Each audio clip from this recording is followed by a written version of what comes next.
Does he feel caught in the middle of President Trump's battle with the media?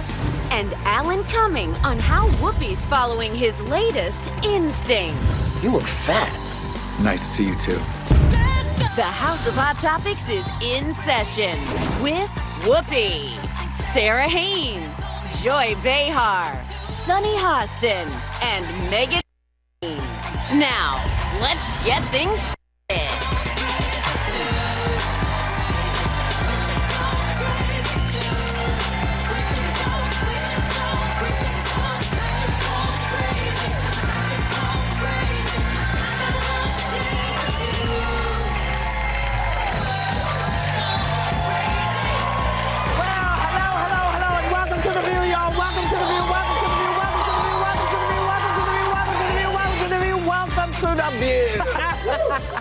Well, it is the one-year anniversary of the Mueller investigation, which you know who is calling the greatest witch hunt in American history on Twitter. Now, a lot of new information was revealed yesterday, and put his lawyer, Rudy Giuliani, a little on the defense last night. Take a look. The same reason they can't indict him, they can't issue a subpoena to him. Don Jr. admits he was looking on Hillary from the Russians. Wow, that's what you do. It's but you do it. Nothing illegal about that. And even if it comes from a Russian or a German or an American, it doesn't matter. And they never used it. It's the main thing. They never used it. They rejected it. If there was collusion with the Russians, they would have used it. What is your optimal timeline for this to wrap up? They should do it today.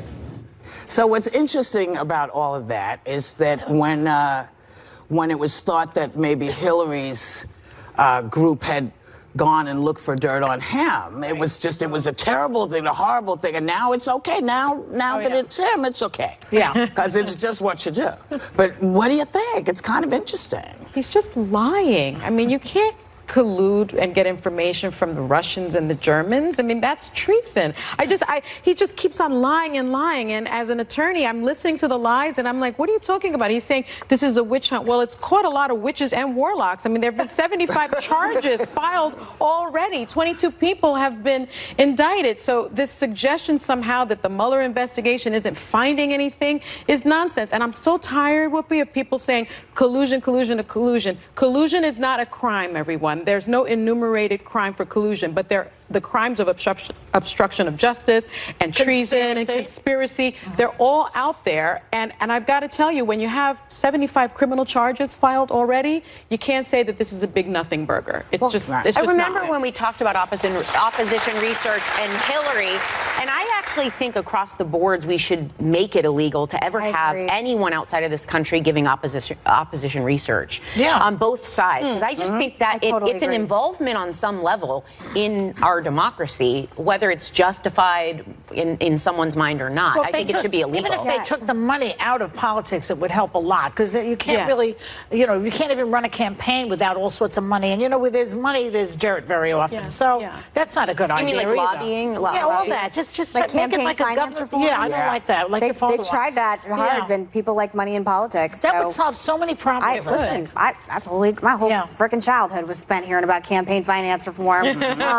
I will say that every day there's a drip, drip, drip, and I feel like I come into our show every day in our meeting and I'm like, oh, thank God there's a lawyer here, because depending on what channel you watch, you're welcome, but depending on what channel you watch, it's going to give you a different message. And I'm not a lawyer, I don't really understand, but what I do know, and thank you, by the way, for explaining it every morning, but not everybody, we're the only people that have that. And he's banking on that. He's banking on people believing him, Giuliani and Trump. Well, I will say is that it is this new, on both sides of on Hillary's campaign and Trump's campaign, having a foreign adversary come to you saying, I have opposition research on your opponent. That is unprecedented and strange. And people come to you on campaigns, as they do TV shows all the time, and say, I have this information that you need to use. I have this information you need to show. And anything that I was ever given, even if it was something like ridiculous, I would immediately pass it on to my dad's campaign chief of staff and be like, I don't want to touch any of this. I don't know. So the idea that you're like, okay, I'll meet with Russia. I'll meet with an adversarial country and representatives from them to possibly do. It's Trump just, Jr. It's that in and of itself, I think, shows the ethical ambiguity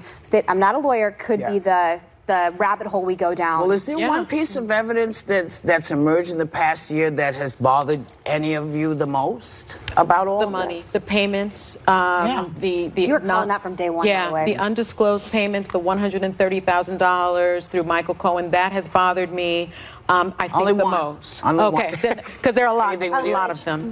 I think that just the whole thing that happened in Trump Tower with Donald Jr. talking to the Russians about conspiring to basically screw up Hillary's campaign, and saying I love it, and acting like that's a normal thing to do, and then people saying, oh, it was a legitimate race. No, it was not. I would have to say it was probably the Don Jr. emails that they released saying, you know, great, I want to see, you know, that was bad.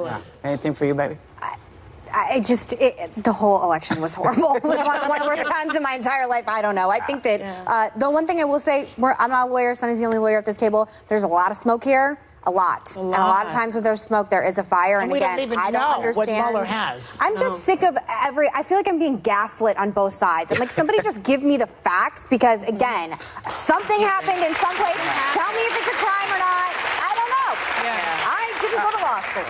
I think the thing that bothered me the most was the not being able to follow any narrative. Yeah. I just, because one thing will get said and you think, okay, that's what that is. And then 45 minutes later, it's like something totally different. And they act like you're the dummy. Wow. You didn't say that 45 minutes ago. You're changing, but it's about lots of stuff. Like, is that like Sonny was saying? Well, this is what everyone wants? That's what all of this is. Because this morning, I'm sorry, baby. The new guy tweeted accusation. This is one of my favorite things. That Obama's FBI spied on his campaign with an embedded informant, and says if it's true, it's bigger than Watergate. Now, what I'm missing in this, because usually, I thought Hillary and Obama work together generally when they're doing stuff like this. So where is Hillary? Does he feel caught in the middle of President Trump's battle with the media? And Alan Cumming on how Whoopi's following his latest instinct.